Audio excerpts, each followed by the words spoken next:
The last time the Edmonton Oilers and Vegas Golden Knights squared off in the Stanley Cup playoffs, the Vegas Golden Knights won the series in 6 games and eventually went on to win the Stanley Cup, defeating the Florida Panthers. In that series, Leon Draisaitl was lights out, scoring 6 goals in his first 2 games, but him, along with others, were definitely battling some injuries.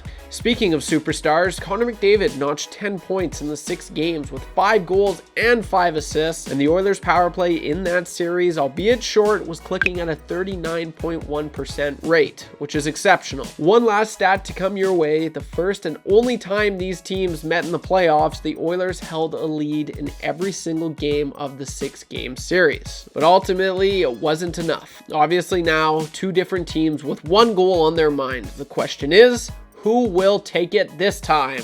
In this video, I'll be giving a quick preview on the series, my thoughts on everything in the series, what I like, what I don't like. And I know a lot of you were asking about my bracket. How's it going? Well, stay to the end of this video because I'll be giving a quick update on my bracket, albeit short because, yeah, it's not doing too good. But thanks for clicking on this video, guys. We're going to be talking about the Edmonton Oilers, the Vegas Golden Knights, what I like, kind of just everything I laid out there. And I'm excited. I'm really excited. Yeah, it's going to be a good one. So if you're new to the channel, guys, you're absolutely crushing it. We've got quite a few, like over 100 new subs in the last 2 videos I've done. So let's keep that going. The goal is 6K. Guys, if you could help me reach that, oh, okay, I'll owe it to you. I promise I'll make it up to you. I really like the way the channel is going right now. So please subscribe, leave a like, as it's the best way to show your support. We try to reach 100, 200 likes every episode, so do that. And drop a comment down below because I interact or reply to every single comment in the comment section. If you don't believe me, just give it a go. Just try it out and you'll be like, oh wow, he didn't lie. Yeah, I literally comment. It's like so fun for me. I love commenting. You can make fun of me. You can be like, you're stupid, whatever. But it's also worth noting that it is a sponsored segment as well, brought to you by www.timetrackers.ca. The most liked comment on every video I do, I always highlight at the end of the video. So my previous video, I'll be giving a shout out to the person with the most liked comment. So if you want that, be like, hey, he knows who I am. Yeah, that's kind of cool. Drop a comment down below. But with all that out of the way, guys, let's get right back into this video.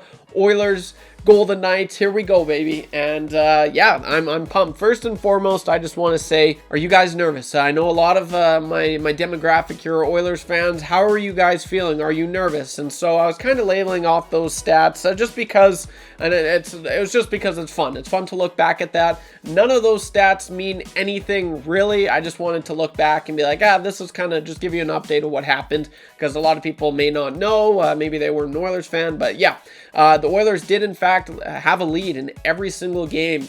And I think it's interesting because, you know, obviously the teams are very different, and I'm going to go right into the lineups here, but I just want to say first and foremost, guys, I did not have the Vegas Golden Knights getting past the Minnesota Wild. And if you don't know, I'm a junior producer for Edmonton Sports Talk. It's a radio station here in Edmonton. It's really cool. I work with some of the biggest media personalities in all of Edmonton, and we just landed a new sponsor, Play Alberta, which is the presenting sponsor of all of Edmonton Sports Talk. So we've had a lot of hockey insiders join the show. We had a lot of Vegas insiders join the show as well.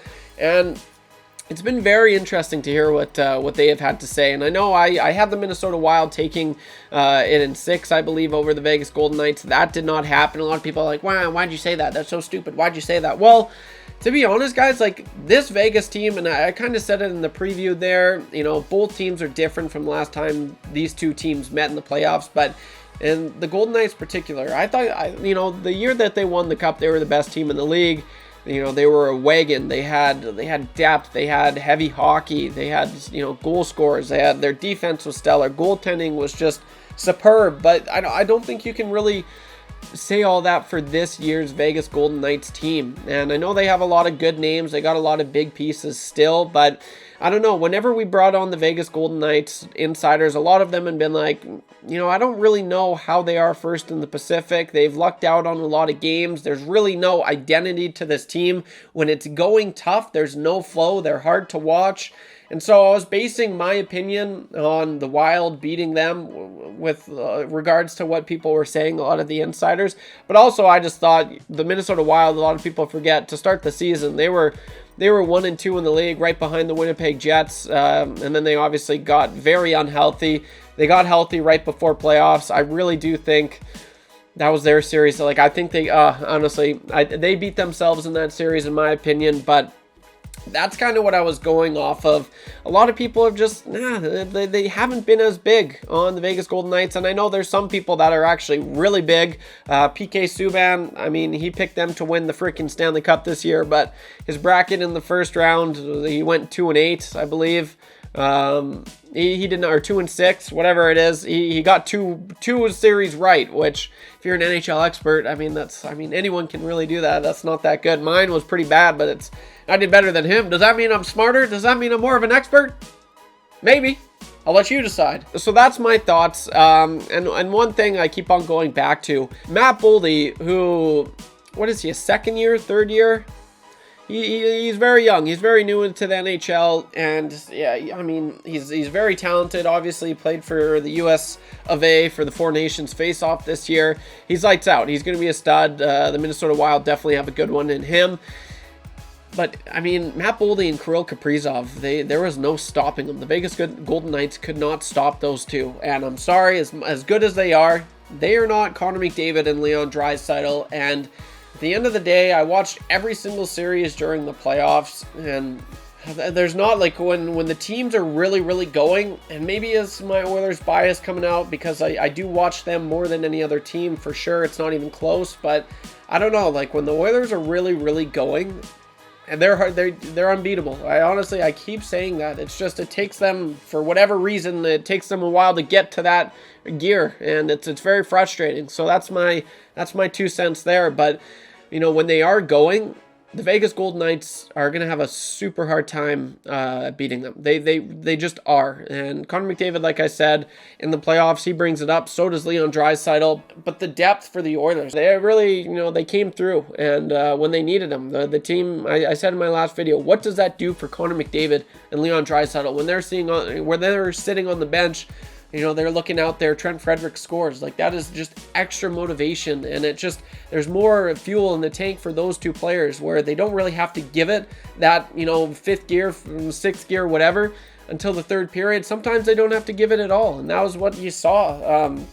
As Leon Draisaitl, I think he was held scoreless in the last game against the LA Kings there, and Connor McDavid only got 1 point. So as far as the X factors go, I really, really, really like the Oilers in that. I think they're deeper up front, and I don't even think it's necessarily close. The one thing, the Conn Smythe winner that year when the Vegas Golden Knights won the Cup was Jonathan Marchessault. I have such a hard time saying that name, but he was lights out. I mean, the game that they advanced, I think it was Game 6, he got a hattie. They just looked good. They looked really, really good. The Oilers didn't have an answer, and like I said, they'd have a lead, and then the Vegas Golden Knights would come back. They'd come back and they'd take that lead. And so I think this Oilers team has matured. I think they're better defensively, but I think as a whole, it's not even close. This Oilers team can defend way better than that team. They were relying so heavily on the power play all season long. I remember it so vividly. Power play merchant. You take away the power play, they're not going to score. Well, that team is no longer. This team can score in 5-on-5. This team can score on the penalty or on the power play as well. So I like their chances. I really, really do. And even if you look at the stats, I know we were looking at the stats for the morning show on today's show. I'll put a link in the description if you want to check out where I work. I start work at 6 in the morning every single day, Monday to Friday, with the Nielsen Show is who I work for. Dustin Nielsen, Lieutenant Eric. We talk all things hockey. It's very, very fun. I highly recommend stopping on by. And if you do, say, hey, Trevor sent me. But we were looking at the stats and we were like, wow, like how did the Vegas Golden Knights beat the Minnesota Wild? That's where I go back to. Like, the Wild really beat themselves. But the first line, yeah, I mean, that's a tough line. You got Jack Eichel, who always, he steps up playing against Connor McDavid, that's for sure. You got second line, Tomas Hertl, Keegan Colasar, and Brandon Saad. And I mean, that's another thing. When Tomas Hertl is leading your team in scoring, when you've got the likes of Jack Eichel, Mark Stone, you're not that guy, pal. The one thing I will say, I'll give the pretty big edge for the Vegas Golden Knights is the defense. You got Shea Theodore, who's just otherworldly skater out there. Braden McNabb. You got Nicholas Hague with Alex I always suck. I suck at this. Some people, you know what? Some people say Pietrangelo. Some people say Pietrangelo. I have a hard time. What do you think? I was just going to say Pietrangelo. And then you got Noah Hannafin and Zach Whitecloud. Pretty solid defense for sure. And then as far as goalies go, you got Aiden Hill, who I remember so vividly. He just had the Oilers' number in that series. And I think it was Laurent Brossoit who started, but then Aiden Hill got the nod in net. And then Bob's your uncle. Yeah, that was all she wrote in that one. So just looking at the lineups here, guys, I mean, there's really nothing that just screams at you. This Vegas Golden Knights team is not nearly as good as it was 2 years ago. That's, some people don't like that take at all, but you know, that's just my opinion. So overall, here's my thoughts. I'll finish with this before I get to the comment of the video. This is the Oilers series to win, and I like their chances. I really, really do. I was more scared of the Los Angeles Kings than I am the Vegas Golden Knights. I think the LA Kings are faster. I think they're more skilled. I think they're just as physical. I think their goaltending's better and their defense is pretty meh. But finishing the season, I mean, if you watched a Kings game, you're like, holy crap, this team could really go far. And I didn't get that at all for the Vegas Golden Knights. Not to mention, not that it really... I don't know if you can look into this that much, but hey, I mean, the Oilers want vengeance. You know, they're going to be pissed. They don't want to lose to a team they already lost to in the playoffs, especially when you got Connor McDavid and Leon Draisaitl. It all starts with them. So I honest to God believe that this is the Oilers series to win. If they lose, it's because of just bad play. If they go out there and play their game, if you're an Oilers fan, you shouldn't be worried at all. It's just a thing. Like I said as well, how long will it take for the Oilers to really get their wheels turning? And I mean, after the game 4 for the Oilers in the third period, which eventually, no, that didn't go to OT. Or yeah, it did. After game 4, when it went to OT, I mean, it was lights out there. Game 5, no contest. It was all Oilers. And then game 6, you know, the Kings, they were, you know, scoring. They were scoring. But I mean, that's the thing. You just can't count the Oilers out, especially when they're really rolling, which I think they are right now. I think they're really rolling. So with all of that being said, I've got the Oilers taking this series, and if it all goes to plan, if the Oilers really just play their game, I don't think it's that close. But just knowing my luck and speaking that into existence, the Oilers are going to get swept and I'm going to be miserable for the next few months. But I don't think that's going to be the case. Drop a comment down below. That's the question of the video. What do you think this series is going to be? Who needs to step up? Who might be a really big surprise in this series? Drop a comment down below. Like I said, I read every single one. And it is that time of the video, brought to you by www.timetrackers.ca. It's an Alberta-based company with clocks all over Canada. At Time Trackers, they work around the clock for you, whether you want a big clock, a medium-sized clock, or this clock right here. You name it, they got it. Again, that's www.timetrackers.ca. And like I said, it is that time in the video. The most liked comment in my previous video. Oh yeah, it's this one. So shout out to KK Seath. What are you wearing when your chest is more burned than your neck, is what he meant to say. Yeah, if you don't know, I was sun tanning in my last video. I got some sun, and I was just shirtless. So I don't know how that came to be, but that's how that came to be. So good job, KK Seath. You won the comment of the video. You don't win anything but a shout out from me. So I hope that's okay, guys. But like I said, thanks for all the continued support. Leave a like for your boy. That's all I got for this one, guys. Leave a like, drop a comment down below, and subscribe. We're on the road to 6K subs. Let's go, baby. Let's go. I'll see you in the next one. Don't be average when you can be above average. Oh, and I forgot to say, if you made it this far, also a quick update on my bracket. Okay, this is what I had. Jets in 6. That didn't happen. Avs in 5. That didn't happen. Wild in 7. That didn't happen. Oilers in 7.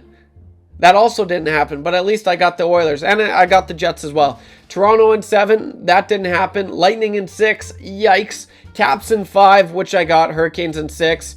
Okay, so, I mean, that's it. It was not good. That was not good. That was my quick update there.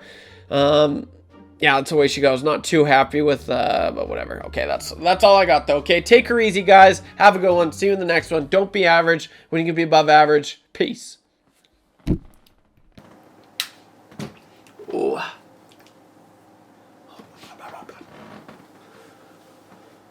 Oh. Let's go Oilers. Can I get a win, yeah?